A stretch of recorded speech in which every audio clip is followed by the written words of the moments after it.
Right, I'm going to be diagnosing some UFC fighters with various medical conditions. All of these are 100% accurate, even if a few of the conditions are not yet recognised by medical academia. Let's not mess around and get stuck in.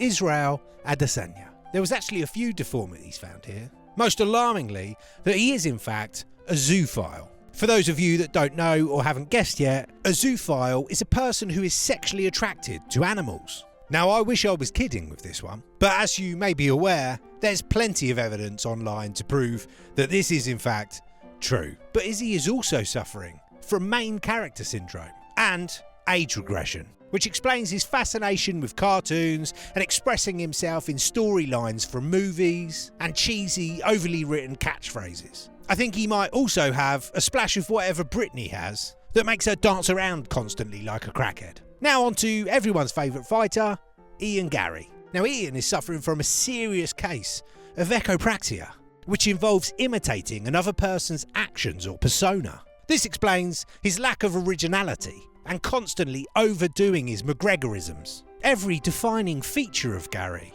is pretty much just ripped off of Conor. And if that wasn't bad enough, with this subject, it's also combined with pathological narcissism. Not only does Ian overcommit to a fairy tale that he's made up about his greatness, it also means that he can't mentally compute when the narrative doesn't fit with reality. And this can be seen most recently after struggling to get an extremely close decision against MVP. Anyone who actually watched the fight will know that this is completely off of reality. And he does seem to believe what he's saying, further confirming my expert diagnosis. Yuri Prohaska? Well, let's face it. He's a little bit retarded, isn't he? Jamal Sweet Cheeks Hill, the salty one. Jamal is saltier than John Jones' favourite party drink. But the official diagnosis for this waspy individual is paranoid personality disorder. Or in other words, always on guard, believing that others are constantly trying to demean or harm or threaten them. This explains a lot. The official description of paranoid personality disorder basically reads like a horoscope for Jamal. Tom Aspinall, underbite. Anthony Smith. Poor Anthony Smith. The world must not make a lot of sense to Anthony. He suffers from a severe case of delusions of grandeur. Maybe I'm a bit inconsistent at times, but if I show up, I'll beat everybody in the division, and I don't give a who gets mad about that. And they all know it. Sure they do, Anthony. Now here's some coloured pencils. Go and draw me a nice landscape, will ya?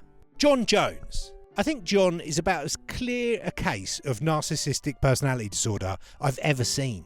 Sense of self-importance, entitlement, arrogance, lack of empathy, must be admired. I mean, come on. But on top of that, I think there's evidence to suggest that, for some reason, John's been taking that Parkinson's drug that Joe Rogan's always going about on his podcast that turned that man into a gay sex and gambling addict. And I think he might have been taking it for a while now. Marvin Vittori. Well, he's probably got whatever that Hey You Guys guy from the Goonies has got. Michael Chandler. Toxic positivity. This man can lose all of his important fights. He can get devastatingly mugged off and led along by Conor for what is potentially his highest earning twilight days of his career. Whatever. The man is going to take it, he's going to smile, he's going to say it's all what he wants, and he's going to shit out a string of uplifting quotes that he's pinched off his auntie's Facebook page. Bryce Mitchell, paranoid delusional disorder, with a splash of Forrest Gump disease. Henry Cejudo, dwarfism, and low self-esteem, constantly trying to convince anyone who listen that he is great and impressive. Look in the mirror, Henry. Convince him. Rosas Jr. I think the poor fella's allergic to nuts or something. Ilia Topuria, main character syndrome. Look, yes, the whole putting champ on his name and 15-0, whatever it was, on his Instagram was ballsy. And yes, it paid off. Very good. But come on, mate. Ever since getting that belt, he's turned into a right queen. You ain't done that much, mate. You knocked Volk out. Yes, that's impressive. But he was coming off a bad knockout and characteristically of Volk, came back too soon. You're not Conor McGregor. You've got some work to do, mate. Calm down, have a lemon water and stop ducking Holloway. Be the man you're trying to convince yourself you are. So there you go. Listen, I'm nearly at 2,000 subscribers. If you've watched a few of my videos but not subbed yet, now's the time. I'd really appreciate it. Here's a playlist of recent bangers, and I'll see you next time.